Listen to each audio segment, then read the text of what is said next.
Bagaimanakah kalau kita berwudu di rumah, kemudian sholat sunnah wudu itu di masjid? Nah, dan bolehkah sholat tahiyatul masjid dulu, baru kita sholat sunnah wudu? Assalamualaikum Ustaz. Assalamualaikum. Apa hukum bayar zakat ke mertua yang miskin? Kemudian hukum bayar zakat haruskah kepada muslim yang sholat, atau karena banyak yang miskin tapi tidak sholat? Berarti dia tidak memenuhi persyaratan taubat. Apakah ada sholat tasbih? Orang yang sholat tasbih, dia konsentrasi ngitung.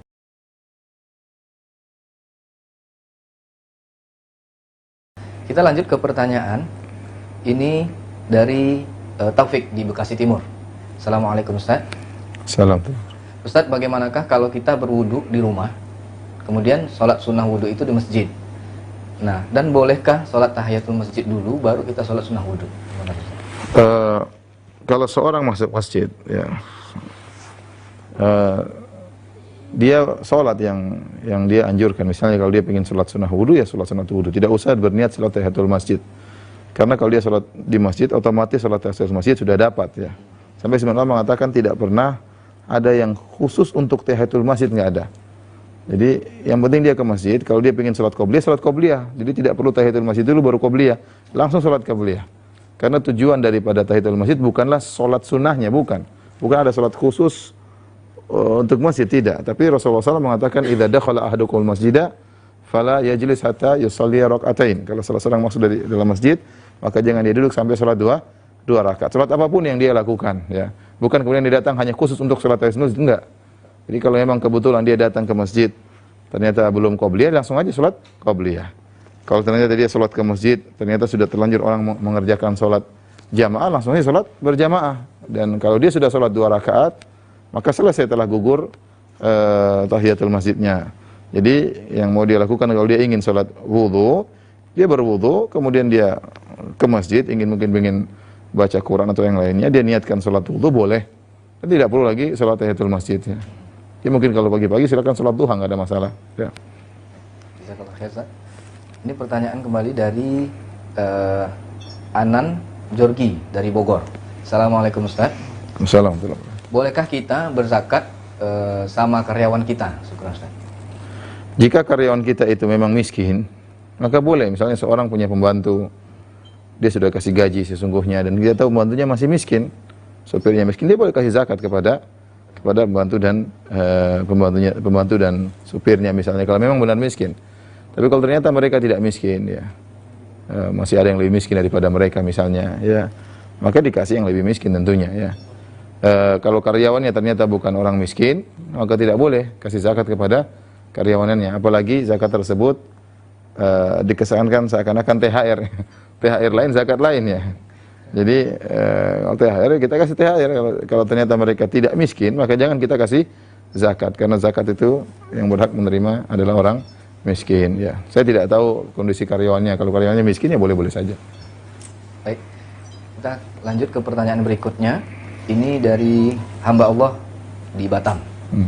Bismillah. Assalamualaikum Ustaz. Waalaikumsalam. Apakah hukumnya orang yang berzina di bulan Ramadan Ustaz? Dan ketika dia telah bertaubat, apakah wajib membayar kafarat? Syukran Ustaz. Waliyadzubillah, ya. Jadi berzina di bulan Ramadan. Itu taubat kepada Allah Subhanahu wa taala, tidak ada kafarah, ya. Dia bertobat kepada Allah Subhanahu wa taala dan jangan mengulangi lagi, karena tentunya bermaksiat di bulan suci Ramadan tidak seperti bermaksiat di bulan-bulan yang lainnya, ya. Syukran Ustaz. Ini lanjut ke pertanyaan dari Bapak Beni M. Sander. Assalamualaikum Ustaz. Assalamualaikum. Apa hukum bayar zakat ke mertua yang miskin? Kemudian hukum bayar zakat haruskah kepada muslim yang sholat, atau karena banyak yang miskin tapi tidak sholat? Terima kasih Ustaz. Kalau kepada mertua boleh. Kalau memang mertua miskin, ya, kita boleh bayar zakat kepada mertua, kalau memang benar mertua miskin. Yang tidak boleh itu kalau kepada orang tua kita atau kepada anak kita. Orang tua kita tidak boleh kita zakat, karena kalau mereka tidak mampu, maka mereka di bawah tanggungan kita. Kalau mereka tidak mampu, mereka di bawah tanggungan kita, anak kita maupun orang tua kita. Tapi kalau om, kakak, adik, mertua, maka mereka bukan di bawah tanggungan kita. Maka kita boleh kasih zakat kepada mertua yang memang miskin. Allah alam bisawab. Baik, kita lanjut ke pertanyaan berikut. Ini dari Abu Adam.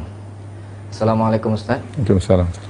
Kalau dulu kita penuh maksiat, kemudian kita taubat dan kemudian maksiat lagi, apakah dosa maksiat yang pertama tidak terhapus karena maksiat yang berulang kembali? Afwan Ustaz atas pertanyaan ini. Terima kasih Ustaz. Maksiat, kalau seorang bertobat dari maksiat dan memenuhi persyaratan tobat, maka tobatnya diterima. Tapi apakah pertanyaannya dia telah memenuhi persyaratan tobat? Ini pertanyaannya. Ya, kalau sudah diterima tobatnya, dia maksiat lagi, maka itu maksiat lain, tidak ada hubungannya dengan maksiat sebelumnya. Tapi tobatnya harus memenuhi persyaratan. Di antara persyaratan tobat, dia harus meninggalkan maksiat tersebut ketika dia bertobat. Iqla'an nidzam, ditinggalkan. Yang kedua, dia menyesali perbuatannya. Dan yang ketiga, al-azam ala adamil audah, dan dia bertekad untuk tidak mengulanginya. Kalau terpenuhi tiga perkara ini, ketika dia bertobat, dia meninggalkan, menyesal, bertekad tidak kembali, dia bertobat, maka tobatnya diterima. Meskipun suatu saat dia kembali lagi maksiat tersebut. Nah, tapi kalau ternyata dalam hatinya tidak terpenuhi hal ini, ternyata dia masih waktu bertobat sudah niat untuk melakukan kembali, ya, atau dia tidak punya tekad untuk meninggalkan, ya, dia tobat sekedar gitu saja, astagfirullah, astagfirullah, tetapi tidak ada tekad untuk meninggalkan, maka berarti dia tidak memenuhi persyaratan tobat. Berarti maksiat yang dulu tobatnya tidak diterima. Ini masalah yang gaib, kembali kepada Allah Subhanahu wa taala. Jika waktu kita seorang melakukan maksiat, kemudian dia benar-benar bertobat, dia menyesal, dia bertekad meninggalkan, dia menangis, maka dia bertobat, tobatnya terima, meskipun sebulan kemudian dia ulangi lagi. Itu dosa yang berbeda, dosa yang berbeda. Tapi yang tinggal pertanyaan, apakah dia sudah memenuhi persyaratan tersebut? Itu yang jadi pertanyaan, dan itu urusan Allah Subhanahu wa taala. Syukur Ustaz, jazakallahu khair. Ini pertanyaan selanjutnya, ini dari Atika di NTT Ustaz.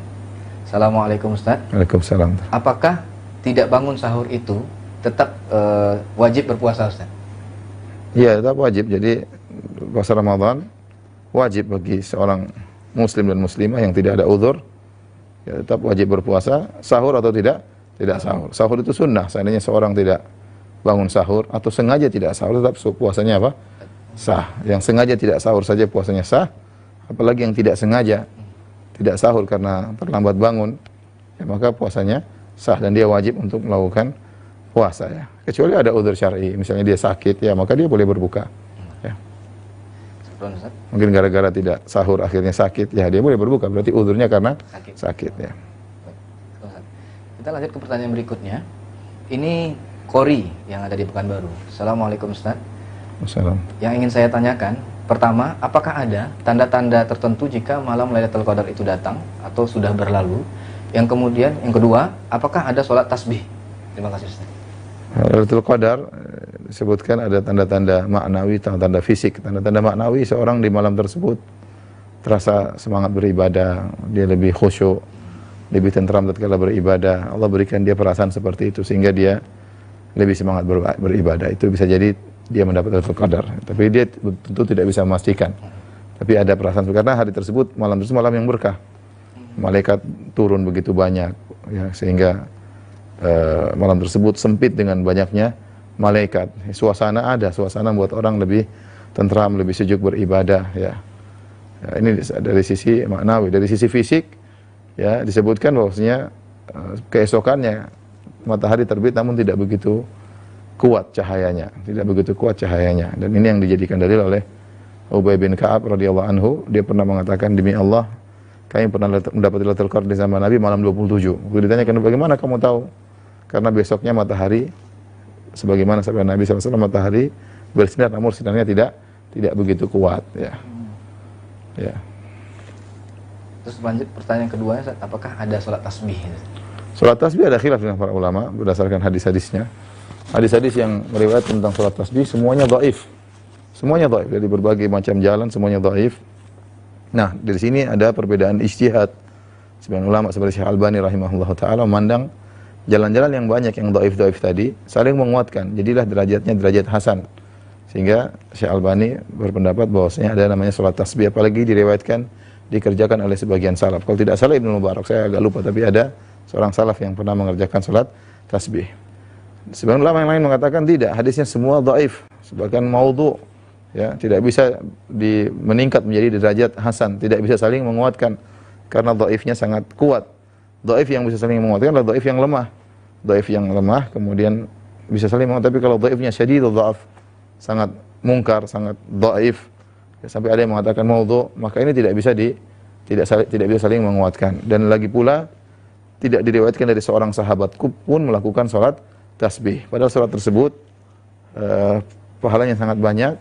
Seandainya salat tersebut disyariatkan, pasti diriwayatkan sahabat melakukannya.